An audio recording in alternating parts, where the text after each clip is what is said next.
Today, we're going to be talking about all things chicken keeping. Would you like to be a chicken tender? I am. Today's episode was kindly suggested to us by Homemaker Be Us. She writes, I'm so glad Amanda is doing this podcast. She sounds like a genuine friend, but also is giving such good info and insight into homesteading. Keep it up. And please share any tips for raising backyard chickens for beginners like me. If you'd like to suggest a topic like Homemaker BS, leave us a review or a comment on Apple Podcasts.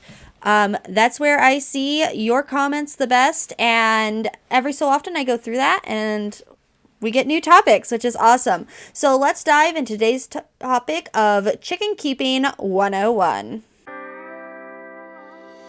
Welcome to Simply Living Homestead, where we empower homesteaders and preserve traditions. I'm your host, Amanda Carlin, and I help homesteading families bring peace and order to their lives. My friend, are you overwhelmed with all the tasks on your homestead? Do you wish for a mentor to guide you through the tough moments each day? Then you've come to the right place. Together, we will learn to organize our homestead, love our families well, and walk in the peace of God.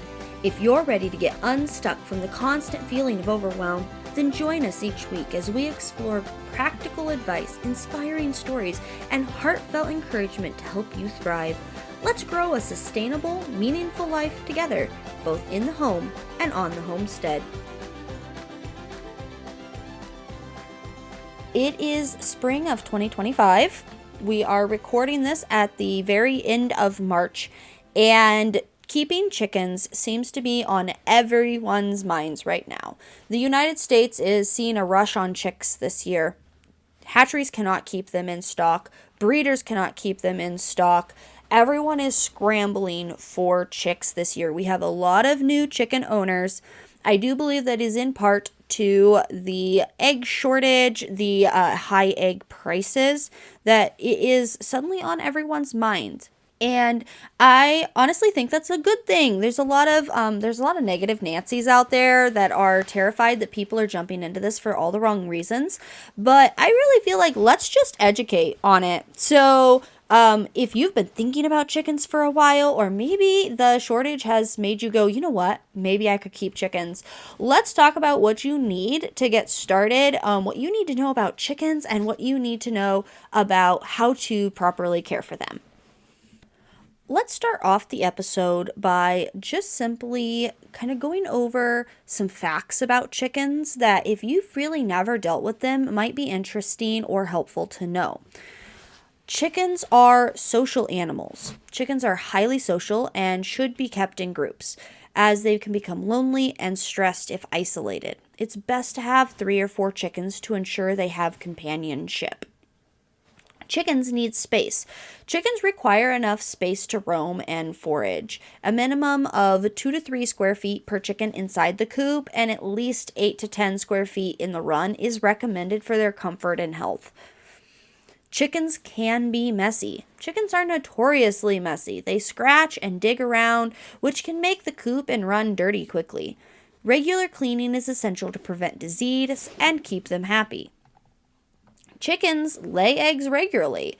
Hens can lay eggs starting around 4 to 6 months old. Depending on the breed, they may lay up to 5 to 7 eggs per week. However, their egg production can slow in the winter due to the less daylight and the colder temperatures. Chickens need fresh water daily. Always provide fresh, clean water for your chickens. Dehydration can quickly lead to health problems. Use a waterer that keeps the water clean and prevents contaminations. My chickens love to sit on top of the water. The waterer, like the container. I really struggle to get them to not do that. And then, their little butts hang out over the edge and they poop in their water. Great. So, something to keep in mind as you're working with the waterer. Chickens are omnivores. They will eat a variety of foods, grains, seeds, insects, and small animals if given the chance. Supplement their diet with kitchen scraps. Onions and citrus really shouldn't be given to chickens. Kind of depending on the meat. I've really read it says to exclude meat. I have not really had a problem with that. I generally would only feed them cooked meat. If that's like a table scrap, like they do get our meat. Let's just be honest here. But sources online say that maybe meat shouldn't be fed to them, though I'm not totally sure why. But do ensure as you're feeding them that they also have a balanced commercial feed for essential nutrients. If you're super interested in mixing your own, there's absolutely recipes out there in the internet for that. But just kind of that balanced diet for your chickens with your scraps being supplements. Chickens are extremely vulnerable to predators. Chickens can be preyed upon by various predators like raccoons, foxes, hawks. Depending on your area, I've heard of people like bears. So there's that. Stray dogs. Maybe your farm dog even. Once your dog gets a taste for chicken, it's really hard to break that. Secure your coop with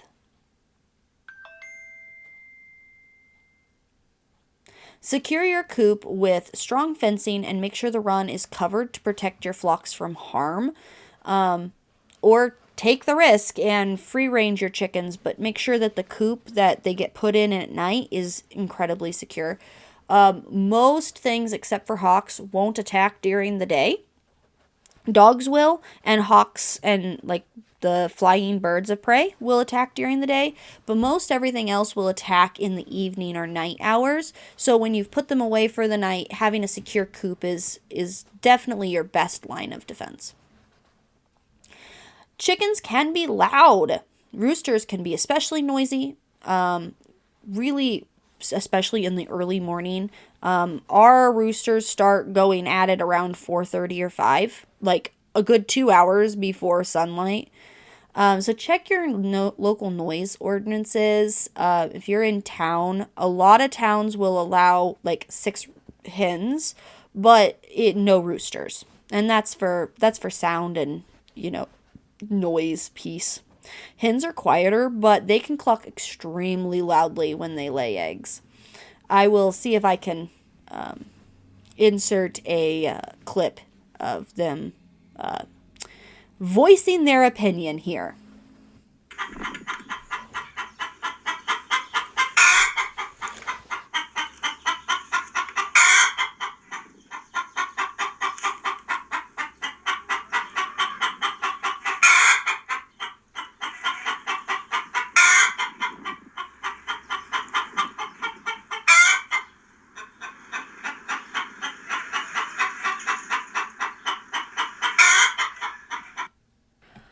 Chickens have a pecking order. Chickens establish a pecking order where one bird is dominant and the others follow. New chickens may experience bullying until they settle into their role, and this usually resolves over time. There are techniques that can be used to help ease the tensions.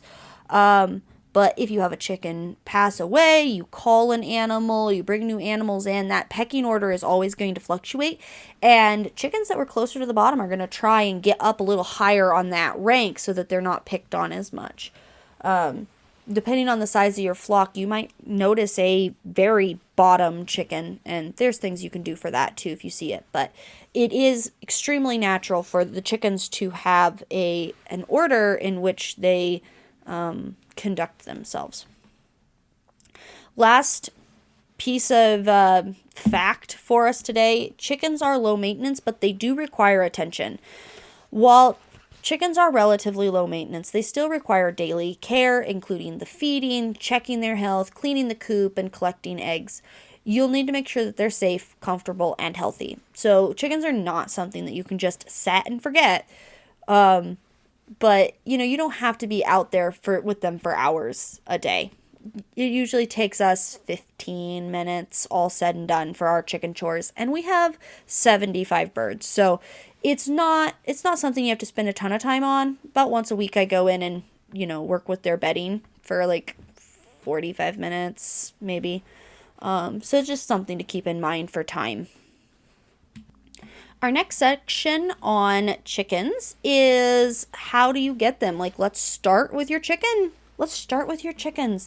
So you're dreaming of eggs. let's run through the things that you need if you're going to bring home babies. As I record this episode, I have an incubator of eggs waiting to hatch sometime in the next 2 weeks. We just had a batch hatch in the incubator last week. That was such a fun and cool experience to watch the chicks hatching. By the time this episode comes out, I will have that second batch hatched. Such a cool experience to watch hatching. I will try and throw up a video in the show notes of the hatching that we experienced. It was super cool to see. We got 22 little babies in the brooder in the basement, which is super exciting. But whether you'll be hatching your own, bringing them from a farm store, ordering them in, when they arrive at your home, what do you need ready for them? So before they ever show up, you are going to need a brooder. This can be a cardboard box, a laundry basket, a cattle water trough, anything really. They need to have deep enough sides that they're not going to just jump out. And it needs to be big enough that as they grow, and chicks grow very quickly, they've got enough space to move around. There also needs to be enough space that you can set up feeder and a little waterer. For chicks, those are super easy to obtain at a farm store. Pretty cheap. I think, for a little water and a little feeder, like $10 is gonna get you what you need for that. And then the other thing that you have to consider is you have to consider the temperature that you're keeping that brooder. Chicks hatch at 100 degrees and a pretty high humidity, but then they can quickly go down to about 95 degrees, 90 degrees. You've got to kind of keep it warm for that first week, and then you're going to just keep decreasing that temperature, that they need a place that they can stay warm. And so if you can keep them in an area that is like 70s, then you don't have to be providing as much heat because, the air is a lot warmer, so then you don't have to warm it as many degrees. There's a couple of ways that you can provide that heat. The most common is a heat lamp. Heat lamps, they do have a bad rap, however you say that, in that the light bulbs can explode and cause fires. So something to keep in mind. Many of people's chicken coops and barns and stuff have burnt down because of heat lamps. But it is the cheapest option to get some heat for your babies. And as long as there's not any flammable things around that, if you were to have that unthinkable happen, I've had lights explode without problem. So not every light exploding is a fire, but it's something to be aware of. The other option is a brooder plate. It is a big plastic plate with a heating element in it, and it can be laid flat and they can get in under it, or it can be laid on its side and it provides radiant heat off to the side. You just want to make sure that your chicks can actually move away from it if they're too warm. Chicks will regulate themselves. I've noticed in the chick setup that I have in the basement, my heat lamp probably needs to be raised here in the next day or two, because the chicks are now, rather than sitting under it when they're sleeping and getting warm, they are making a big ring around it. So the heat lamp, kind of radiates heat in a circle, and the chicks are sitting on that outside edge of the circle to regulate their own temperature. Chicks need bedding to absorb their poo and their fecal matter. Keep them healthy. You can use pine shavings or straw. Some people have used puppy pads. That's honestly a great way. You just pull it up and throw it away and put a new one down when it gets soiled. Something to just kind of absorb that stink. It then also absorbs the ammonia that's coming off of the poo. And that helps. Do avoid newspaper. Not only is it treated with chemicals, it's too slippery when it starts getting wet, and the chicks can kind of retains water rather than wicking it away. So then they're standing on damp, and that can really make them sick. So do avoid newspaper. Just as a general note for space allowance, it's usually a half a square foot per chick in the brooder. Now, I did mention that chicks grow very quickly. By 3 weeks, they are pretty much fully feathered. They don't look like full-grown chickens. They are quite ugly at 3 weeks, to be completely honest with you. They turn from these adorable, fluffy little nuggets into dinosaurs, really. They are very scary looking in their adolescence, but they continue growing into the beautiful fluffy hens that we know and love. So what do you need to provide your chicks? You need to give them water. Offer clean, room temperature water immediately after bringing them home. And if you have some weak chicks or chicks that are showing some signs of some illness, an electrolyte powder mixed in. There's specific electrolyte powder. I have been known to use whatever electrolyte powder I've had on hand. I try to stay away from the dyes anyway, so that doesn't usually end up being that big of a problem. Or like some sugar. I've actually made a baking soda mix for my cows. It's baking soda and salt. You'll have to look up the percentages online. I do not remember them off the top of my head, but for weaker chicks or chicks that need a little bit more support, some electrolytes can go a long ways. You need to feed chick starter to your chicks.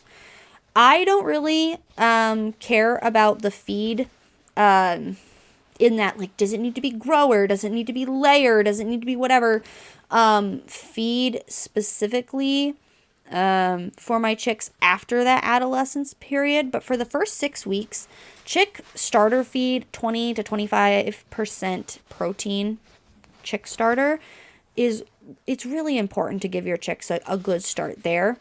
And then do prevent drowning. Chicks can get into the water and not get out if you're not careful. So shallow waterers or putting marbles or stones in the dish to prevent them from like falling in and not being able to get out is always helpful. Monitor your chicks.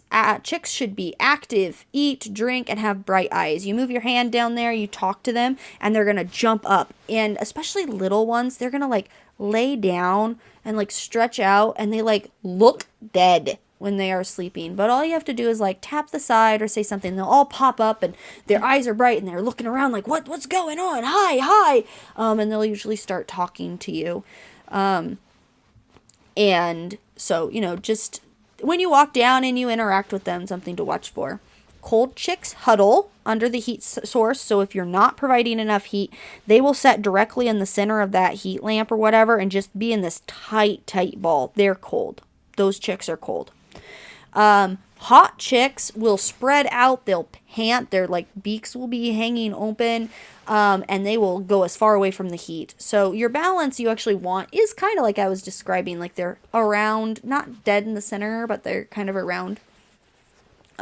They're able to walk all over their enclosure, their little brooder or whatever without like avoiding certain areas because they're too cold. If your area that you're keeping them in is a little colder, you can kind of cover the most of the top of your brooder with like a board, or if you're not using a heat lamp, like a piece of cardboard or something to keep that heat in the area a little bit more, and that helps bring the temperature up too. Check your chicks for pasty butt. It's dried poop blocking their vent.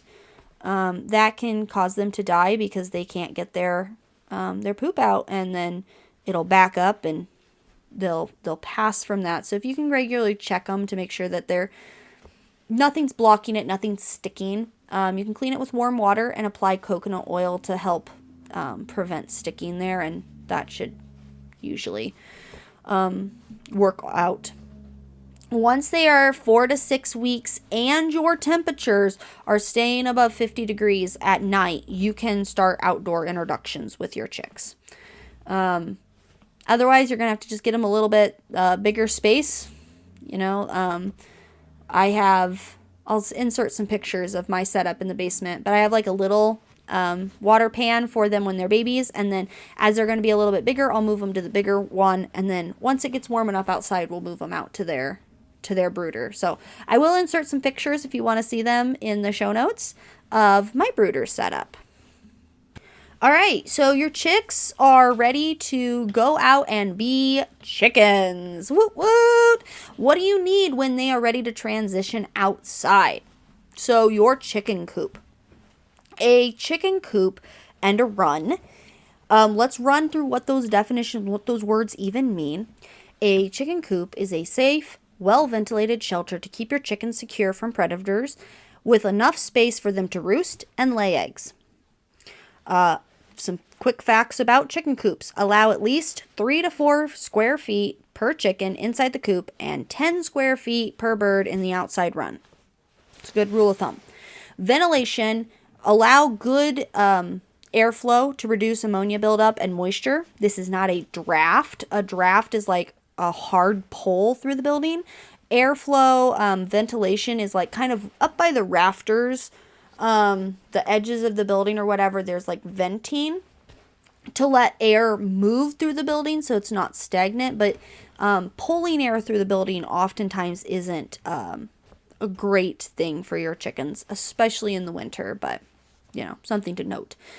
The chicken run is the fenced-in outdoor space that they can roam safely, foraging and stretching their legs.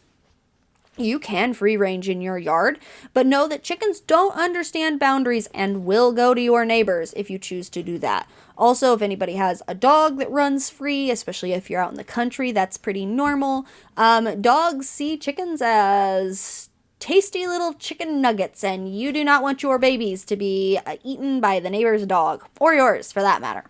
So, what else do they need? Well, we need bedding material, straw, hay, wood shavings to line the floor in the coop and absorb moisture from waste. A quick note as we get into the next one, which is feed and water, is do not put your water inside your chicken coop. I made this mistake for years and I couldn't understand why this chicken coop was so difficult to clean. Cleaning the chicken coop has been just the worst job. Like, I will clean the cow stalls before I clean the chicken coop. I did not enjoy it.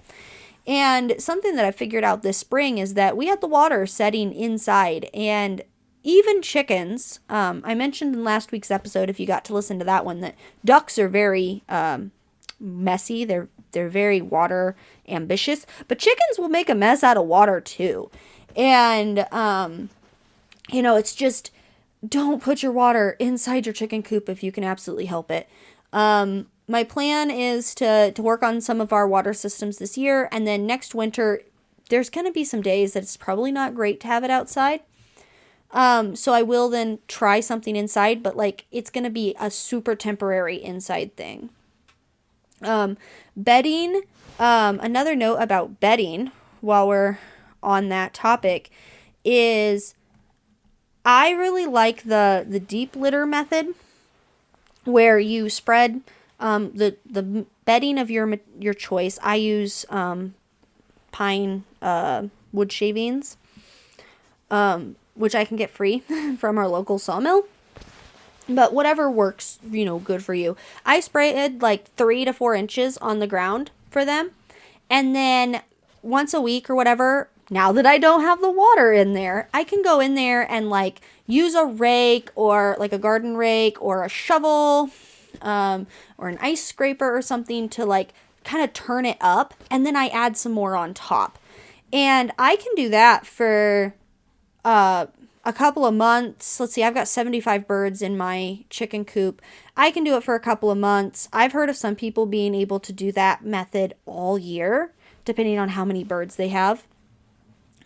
Before you have to like scoop it out and put it in the compost to break it down for your garden, and then put some fresh stuff down.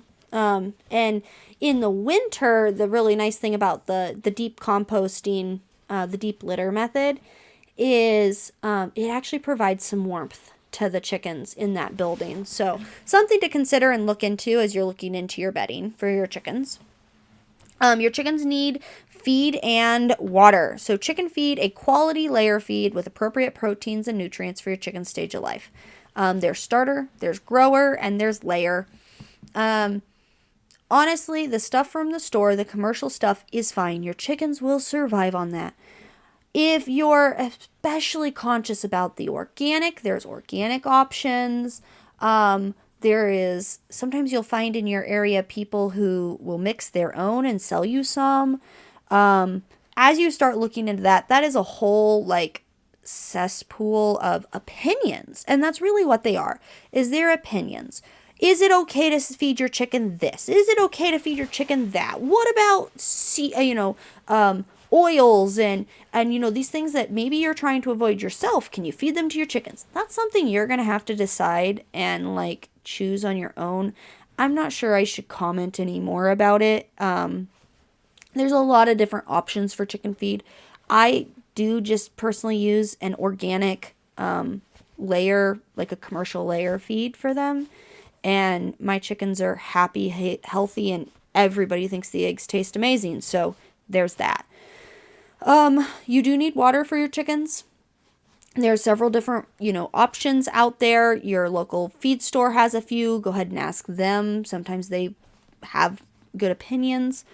There's lots of articles online about which water is going to suit you the best, and you can do some research there.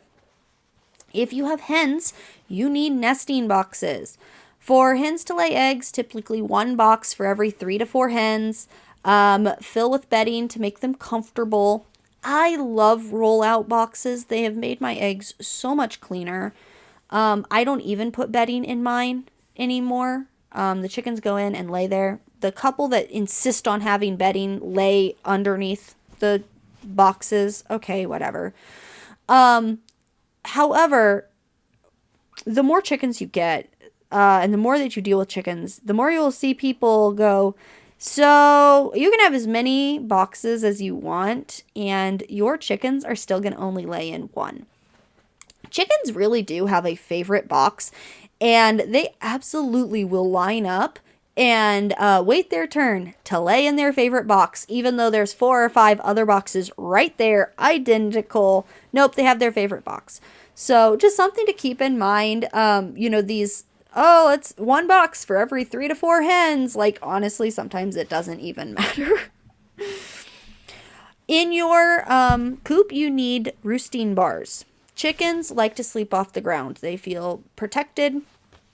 If they're up in the wild, chickens in the wild will roost in trees and up in things. So provide your chickens with roosting bars, sturdy bars for them to perch on. They should be spaced about 1 foot apart up off the ground.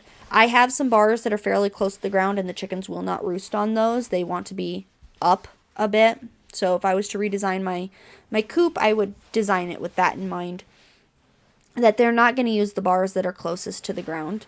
That being said, if they're up a ways, they'll use the bottom bar, but mine are just too close to the ground.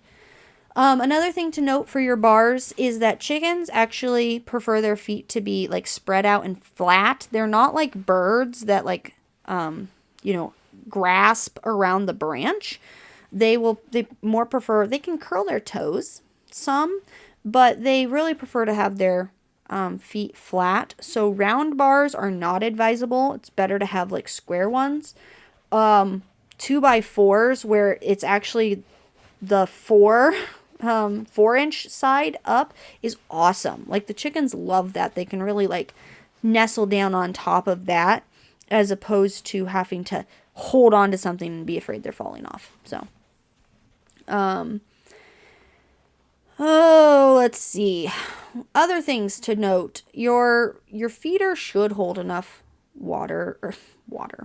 Your feeder should hold enough food for the number of chickens you're raising.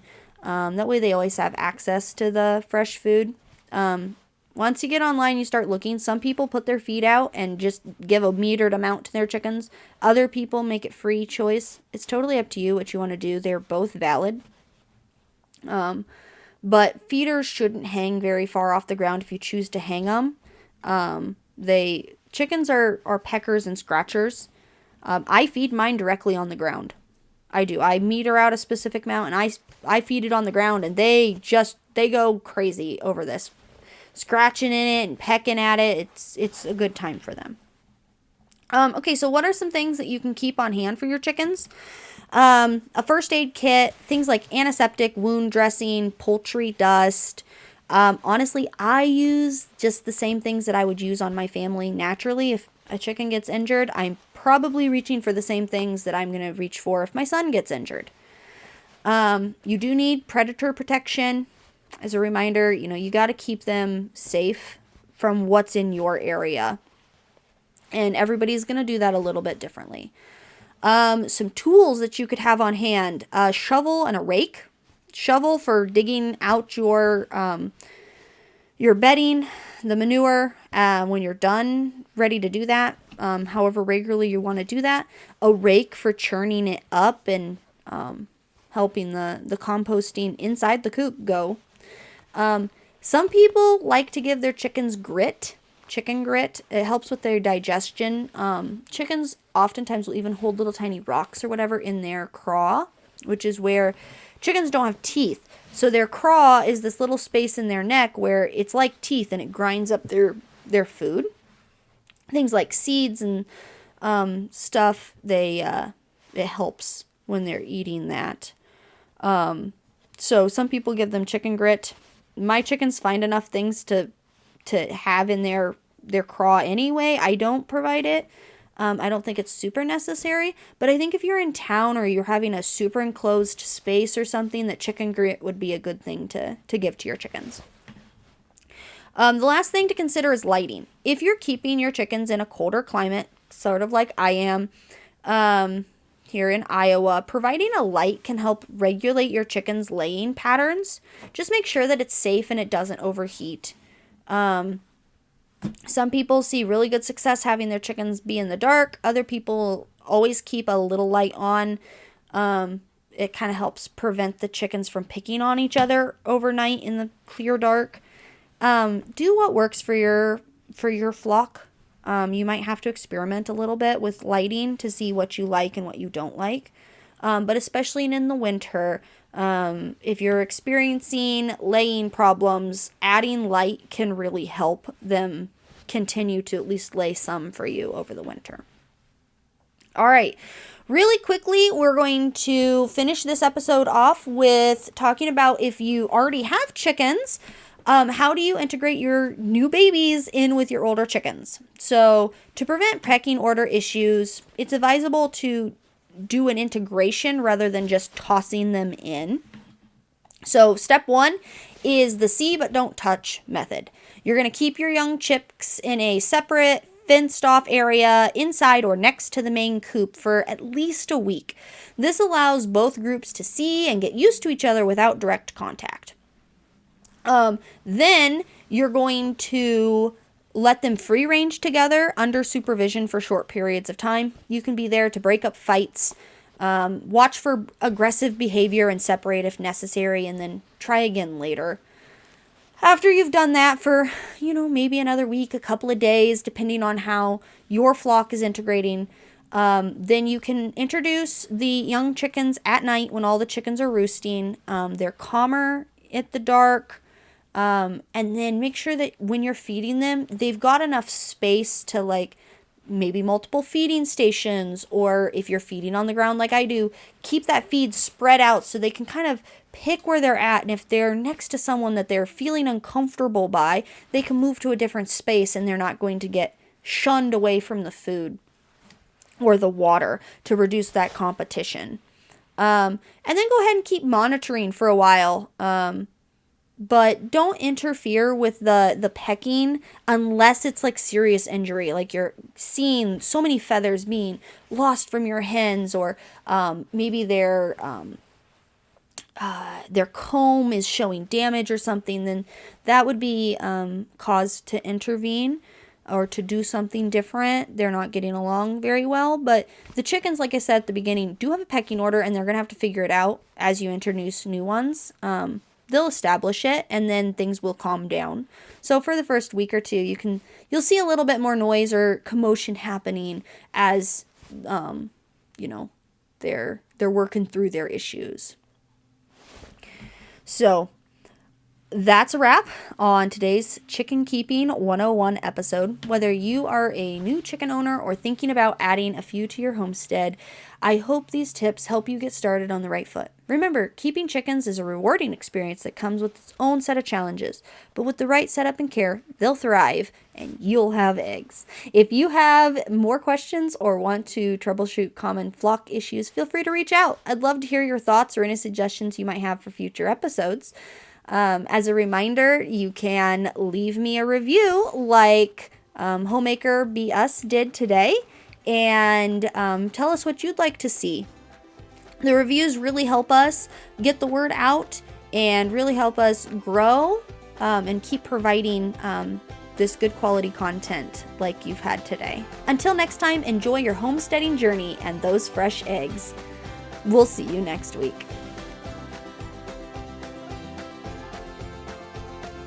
Well, neighbor, before you head out, I just want to say how much I've loved spending this time with you. If you too enjoyed our time together, don't forget to give us a follow and leave a quick review on your favorite podcast player. It really helps more women like us find their way to a simpler, more joyful life. And hey, if you know someone who'd enjoy this episode, why not share it with them? Let's keep growing this circle of encouragement together. Oh, and don't forget to join my email list. I've got some free printables and weekly tips waiting for you to help you live a purposeful, balanced life, one rooted right in the heart and home. Thanks for being here, friend. You're doing a great job. I can't wait to chat again next week here at the Simply Living Homestead.